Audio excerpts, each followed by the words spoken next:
Fala minha gente, tudo bem com vocês? Como sempre, espero que sim. Bora para mais uma review. Review de in-ear bastante solicitado nos comentários. Review de ICO OH10. Cara, o ICO OH10 foi gentilmente cedido pelo Pierre. Muito obrigado, Pierre. Pierre também cedeu o AQ7 Pro para review. Vão ter review dos dois fones graças ao Pierre. E cara, o OH10 era um fone que eu tinha curiosidade. Desde o seu lançamento, que já tem alguns anos, era considerado um fone muito interessante para quem gosta de graves.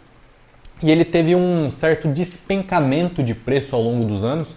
E hoje em dia você encontra o ICO OH10 por uns R$600, 650, enquanto no passado ele custava mais de 1.000. E é algo interessante porque eu me pergunto quão competitivo esse fone é hoje em dia. Será que ele compete com os fones de R$600? Será que talvez ele compita com os fones de R$1.000? E hoje a gente vai descobrir isso, começando com a construção do OH10. Bicho, tá aqui uma área onde a ICO quase sempre acerta, que é construção. Eu tive o OH1, tenho o OH2 e o OH10 não distante desses dois fones é muito bem construído. Cara, não tenho muito o que reclamar, o conforto é excelente, as shells são lindas, né? O OH1, na minha opinião, é mais bonito, porque tem aquelas shells azuis marinhas, mas essa shell também é coisa linda, a pintura é muito boa, o acabamento é muito bom. Acessorização e unboxing também, cara, já é um fone mais caro, você já espera um pouco mais de refino e o OH10 traz uma caixa bem legal, bastante ponteiras. Tem algumas ressalvas que eu diria que são as seguintes. O cabo, eu não gosto do cabo, é um cabo que embola um pouco, é um cabo um pouquinho frágil e ele tem o divisor Y dele bem embaixo, cara, e ele não tem o slider para você ajustar o tamanho do divisor Y.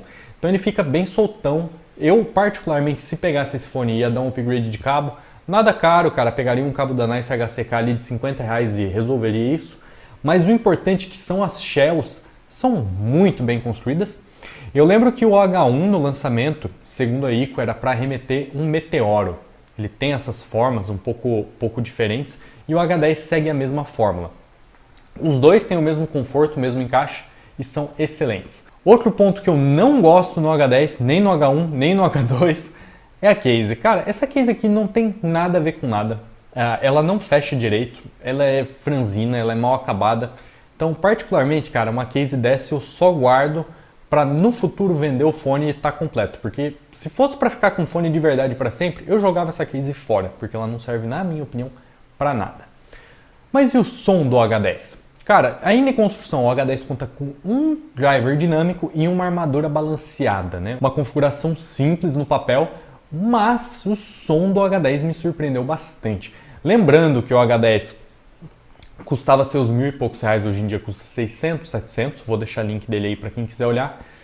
E para minha surpresa, cara, ele compete com os fones de R$1.000, na minha opinião, é claro, né? E na verdade ele ganha da maioria, cara, o que eu não esperava. Então, considerando que ele compete com os fones de R$1.000 e ganha da maioria, é um fone bem fácil de recomendar para quem gosta das características dele, que são bastante grave, é um fone gravudo, não é aquela coisa monstruosa, aquele impacto absurdo que reverbera e invade tudo. Para quem gosta muito de grave, eu acho que ainda não é o fone ideal, até porque quando você vai subindo para fones mais caros, você não encontra fones que são caminhões de grave, já começam a ficar mais equilibrados, mas para quem gosta daquele impacto, aquele preenchimento todo, aquela elevação a mais nos graves, ele tem isso. Pro meu gosto, inclusive, ele tem a mais do que eu gostaria, mas assim, ele faz isso de forma muito competente. Tem um palco bem largo, um palco que me surpreendeu, cara, até para a faixa de preço dele é um dos maiores palcos, compete ali com o Heyday e afins. Ele não tem um palco tão profundo, mas lateralmente, que para música eu gosto muito, ele é bem largo mesmo. E tem muita textura nos agudos, muito detalhamento, é um fone muito competente em tecnicalidades. E os médios são um pouquinho recuados. Então nós temos aqui o quê? Um clássico fone em V, bastante energético, mas muito mais refinado que um Tinter 3 Plus, que um KZ-ZAX, enfim, que um CCA-CRA, né? Que os fones de praxe em V que nós temos nas faixas de preço mais baratas. Ele é um upgrade considerável para essa linha enérgica de fones. E começando com os graves, que aqui é o ponto onde ele mais surpreende, é onde ele vai te ganhar, vai chamar a tua atenção, seja para o bem ou para o mal. Cara, tem graves sensacionais, muito impacto, Além de impacto, preenche muito bem, então ele tem bastante subgrave, bastante médio grave, e tem outro ponto importante nos graves para mim, que é impacto, dinâmica. Não só são graves com bastante massa e quantidade, mas são graves com ataque muito rápido e forte. E cara, com essa quantidade toda de graves dele, eu particularmente achei que ele ia embolar, né? Mesmo sendo um fone mais refinado, cara, você começa a botar grave, botar grave, botar grave e o fone embola. Mas não, bicho, ele continua com uma pegada bastante veloz e bastante resoluta na região dos graves. Então, se tornou um dos melhores fones, na minha opinião, para heavy metal, power metal e afins. Porque, cara, sempre tem essa dualidade em fone bom para metal, né? Porque se o fone tem muito grave, ele embola. Se ele tem grave de menos, beleza, ele separa tudo, é muito rápido e resoluto, mas fica sem graça, até porque metal é um gênero enérgico, você quer ouvir para ficar agitadão, para sair quebrando cabeça, sair pulando. E ele traz o melhor dos dois mundos, cara. Ele traz o peso todo para quando você tá ouvindo um metal mais lento, tipo um The Black Album do Metallica, mas ele consegue separar bem. Se você estiver ouvindo um Blind Guardian, um Dream Theater, um Gojira, ele consegue manter um equilíbrio muito bom entre esses dois mundos e satisfazer muito bem os dois.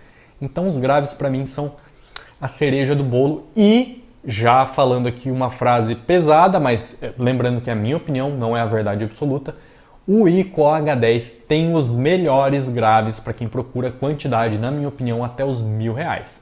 Melhor que o Kato, tem mais impacto, mais textura, tem mais quantidade também e tem um preenchimento melhor. Enquanto o Kato tem as suas vantagens, né, o Kato é mais natural.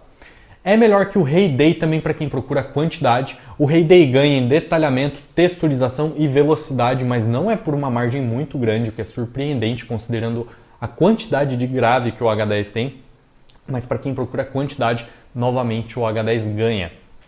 E comparando com o Light Shower S12 Pro, que também custa mais ou menos o mesmo que ele, cara, o H10 para mim é melhor em tudo, na verdade. Conforto, os graves também tem maior quantidade, maior impacto, maior textura, maior velocidade até, porque o S12 é bem sequinho, bem rápido e tudo mais, mas tem bastante subgrave também, mas não tem a mesma dinâmica que o H10. E em detalhamento os dois são pau a pau, então eu acabo pendendo mais pro H10 nesses quesitos. O H10 também tem um palco maior. Então, cara, você tem um fone muito competitivo já de cara, porque ele está competindo com o Kato, com o Heyday e com o S12 Pro, que são fones que custam dos seus R$700 a R$1.100, e o H10 custa bem menos. Partindo para os médios, você tem uma pegada que eu gosto muito. Ele não tem um pinagain muito elevado, então ele não fica com as vozes aqui muito coladas, o que traz sérios problemas para fones em V. Os fones em V tem bastante grave, tem bastante agudo. Se você joga um médio agudo também para frente para trazer as vozes, cara, a outra região do grave aqui anterior, que antecede os médio agudos e procede os graves, fica oca. Então violões e vozes masculinas às vezes em fones em V são ocas. Não é o que acontece com o H10, tem um equilíbrio muito bom dos médios.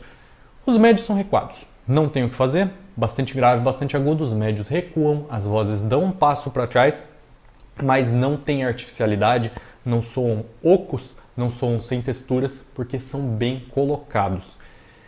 Um ponto interessante é que o fato dessas vozes irem para trás um pouquinho, dão um espaço maior para o palco, você tem um senso de profundidade maior por conta disso. É uma ilusão psicoacústica? É, mas funciona muito bem, porque você tem os instrumentos aqui, e as vozes recuadas, então você tem um senso de profundidade maior por conta dos médios recuados, é bem interessante, né? Aliados a essa lateralidade grande que ele tem, uma imagem que expande bastante para os lados, fica muito bom. E os agudos, cara, aqui é a única área onde eu vou falar sério com vocês o seguinte: ele tem bastante agudo, ele tem bastante brilho, ele tem bastante textura, ele tem uma elevação nos agudos bem na região do brilho e textura mesmo, onde os pratos ganham preenchimento, por exemplo, não é tanto na região do ar. Então você tem alguns pontos. Um senso, como eu disse, de textura e detalhamento muito alto. Ele é um fone muito detalhado, ele compete com o S12 Pro, ele compete com o Kato em detalhamento e tecnicalidades, não fica para trás, mas ele pode cansar também em volumes mais altos e principalmente com muita atividade em prato de bateria. Eu sou sensível a agudos, particularmente ele me incomodou um pouco depois de ouvir bastante tempo com volume alto. É um fone enérgico, cara. Você ouve bastante tempo, tanto o grave quanto o agudo te cansa um pouco. Pelo menos na minha experiência com o fone. Quem gosta de fones enérgicos ou tem uma preferência para fones assim, não vai se cansar provavelmente, porque ele não é um fone com picos ou elevações mal feitas. Ele simplesmente tem os agudos elevados, por ser um fone V, e manda muito bem. Mas se você for muito sensível a agudos, cara, talvez algo mais calmo seja melhor.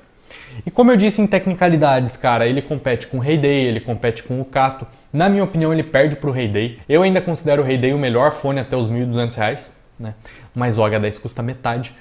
Porém, eu preferi o H10 ao Kato, preferi o H10 ao S12 Pro. E contra o Winter, cara, vai de gosto, porque eles têm personalidades opostas. O H10 é porradeiro, é enérgico, é agitado, e o Winter é pura calma. Então ficam duas personalidades bem diferentes. O H10 é mais confortável, então talvez eu fosse para ele, mas se o conforto fosse igual, provavelmente eu iria para o Winter. E bicho, quando você lembra que o H10 custa metade do Winter, metade do Heyday, né, metade quase do que o Kato custa, vira uma recomendação muito fácil. Então, gente, a partir de hoje até os R$750 mais ou menos, o fone que eu mais recomendo é o H10. Gente, espero que vocês tenham gostado da review. Se gostaram, curtam, comentem, compartilhem. Agradeçam o Pierre que enviou o fone e eu vejo vocês no próximo vídeo. Fui!